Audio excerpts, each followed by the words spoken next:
അടയ്ക്കയുടെ അമിത ഉപയോഗം കാരണമുണ്ടാകുന്ന ഒരു അസുഖത്തെക്കുറിച്ചാണ് നമ്മൾ ഇന്ന് സംസാരിക്കാൻ പോകുന്നത്.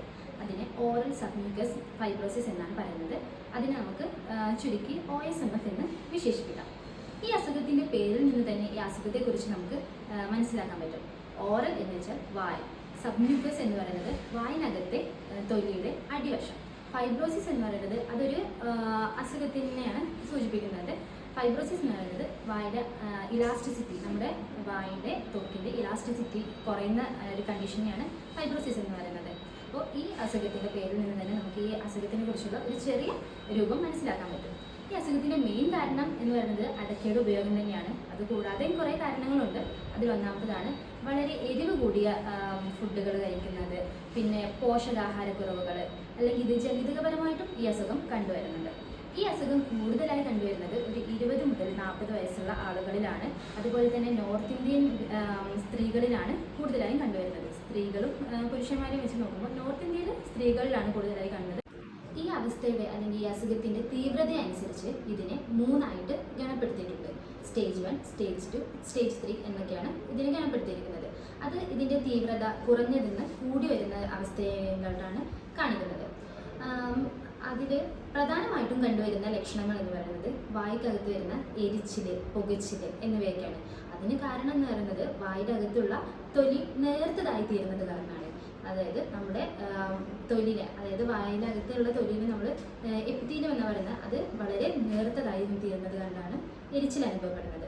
അതുകൂടാതെ കണ്ടുവരുന്ന ലക്ഷണങ്ങളാണ് വാ നമുക്ക് തുറക്കാനും അടക്കാനുള്ള ബുദ്ധിമുട്ട്. അതിന് കാരണം നമ്മുടെ വായുടെ ഇലാസ്റ്റിസിറ്റി കുറയുന്നത് കാരണമാണ് അത് കണ്ടുവരുന്നത്. അവസ്ഥയുടെ തീവ്രത കൂടുന്നതനുസരിച്ച് നമുക്ക് വാ തുറക്കുന്നതിൽ അടക്കുന്നതിലുള്ള ബുദ്ധിമുട്ടും കൂടുന്നുണ്ട്. ചില ആളുകളിൽ ഇത് 1 മില്ലിമീറ്റർ 2 മില്ലിമീറ്റർ വരെയുള്ളൂ വാ തുറക്കാൻ കഴിയുന്നത്. പിന്നീട് കണ്ടുവരുന്ന ചില ലക്ഷണങ്ങളാണ് ചില ഭാഗത്ത് വായുടെ ചില ഭാഗങ്ങളിൽ നമുക്ക് അൾസറേഷൻ അല്ലെങ്കിൽ വായ്പുണ്ണ് കാണപ്പെടുന്നുണ്ട്. ഈ വായ്പുണ്ണ് വളരെ പെയിൻഫുൾ ആയിട്ടുള്ളത്, വേദനയുള്ള തരത്തിലുള്ളതുണ്ട്.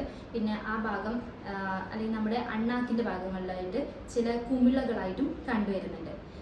പിന്നെ നമ്മൾ ഇങ്ങനെയുള്ള അസുഖങ്ങൾ കണ്ടു തുടങ്ങുമ്പോൾ അല്ലെങ്കിൽ ഇങ്ങനെയുള്ള ലക്ഷണങ്ങൾ കണ്ടു തുടങ്ങുമ്പോഴേ തന്നെ അടുത്തുള്ള ഒരു ദന്തരോഗ വിദഗ്ധരെ കാണേണ്ടതുണ്ട്. ഈ അവസ്ഥയിൽ ചില ആളുകൾ കണ്ടുവരുന്നതാണ് നമ്മുടെ കവിളിൽ ഒന്ന് വലിച്ചു പിടിച്ച് നോക്കുമ്പോൾ അവിടെ ഒരു നേർത്ത ഒരു കഞ്ഞിവെള്ളത്തിൻ്റെ ആ ഒരു നിറത്തിൽ അല്ലെങ്കിൽ ഒരു വളരെ ലൈറ്റ് ആയിട്ടുള്ള ഒരു വൈറ്റ് നിറത്തിലുള്ള നേർത്ത പാട കാണാൻ പറ്റുന്നതാണ്. പിന്നെ ചില ആളുകളിൽ കണ്ടുവരുന്നത് അമിതമായിട്ടുള്ള ഉമിനീർ സ്രാവം. രണ്ടാമത് പിന്നെ നമുക്ക് രുചി നഷ്ടപ്പെടുക. ചില ആളുകളിൽ അത് ഡ്രൈ മൗത്ത് അല്ലെങ്കിൽ വാ വരണ്ടതായി തീരുന്ന അവസ്ഥയും കണ്ടു തുടങ്ങി. വായിൽ കുമിളകൾ നിറഞ്ഞിരിക്കുന്ന ഭാഗത്ത് അല്ലെങ്കിൽ അൾസറേഷൻസ് അല്ലെങ്കിൽ വായ്പുണ്ണ് വന്നിരിക്കുന്ന ഭാഗങ്ങളിലും നമുക്ക് നീര് വന്ന് പഴുത്തിരിക്കുക അല്ലെങ്കിൽ നീര് വന്ന് വീർത്തിരിക്കുന്നതായിട്ടൊക്കെ കാണുന്നുണ്ട്. ഇനി നമുക്ക് ഇതിൻ്റെ എങ്ങനെ ഈ അസുഖത്തെ ഭേദപ്പെടുത്താം എന്ന് നോക്കാം. ഇത് തികച്ചും ഒരു അസുഖമാണ്. അതുകൊണ്ട് നമുക്ക് മരുന്ന് കഴിച്ചിട്ട് സുഖപ്പെടുത്താവുന്നതേ ഉള്ളൂ. പക്ഷേ ഇത് വളരെ ഇമ്പോർട്ടൻ്റ് ആയിട്ട് നമ്മൾ നോക്കേണ്ട ഒരു അവസ്ഥ തന്നെയാണ്. കാരണം ഇത് അർബുദത്തിലോട്ട് നയിക്കുന്നതിൽ പ്രധാന പങ്ക് വഹിക്കുന്ന ഒരു കാര്യമാണ്. ഇനി ഇതെങ്ങനെ സുഖപ്പെടുത്താമെന്ന് നോക്കാം. ഒന്നാമതായി ചെയ്യേണ്ടത് ഈ ഒരു ദുശ്ശീലത്തെ പൂർണ്ണമായും നിർത്തുക എന്നുള്ളതാണ്. രണ്ടാമതായിട്ട് നമുക്കിതിന് മെഡിക്കൽ ട്രീറ്റ്മെൻറ്റുകളുണ്ട്. അതായത് അതിൻ്റെതായിട്ടുള്ള മരുന്നുകളൊക്കെ കഴിക്കുക. അതിന് വേണ്ടിയിട്ട് ഒരു നല്ല ദന്ത രോഗ വിദഗ്ധരെ സമീപിക്കേണ്ടതുണ്ട്. മൂന്നാമതായി ചെയ്യേണ്ടത് പറഞ്ഞിട്ടുണ്ടായി വാ തുറക്കുന്നതിനും അടക്കുന്നതിനും ബുദ്ധിമുട്ട് അനുഭവപ്പെടുന്ന ആളുകൾ, അവർക്ക് മൗത്ത് ഓപ്പണിംഗ് എക്സസൈസുകൾ ചെയ്യേണ്ടതുണ്ട്. നാലാമതായിട്ട് സർജിക്കൽ ട്രീറ്റ്മെൻറ്റാണ് ചെയ്യേണ്ടത്.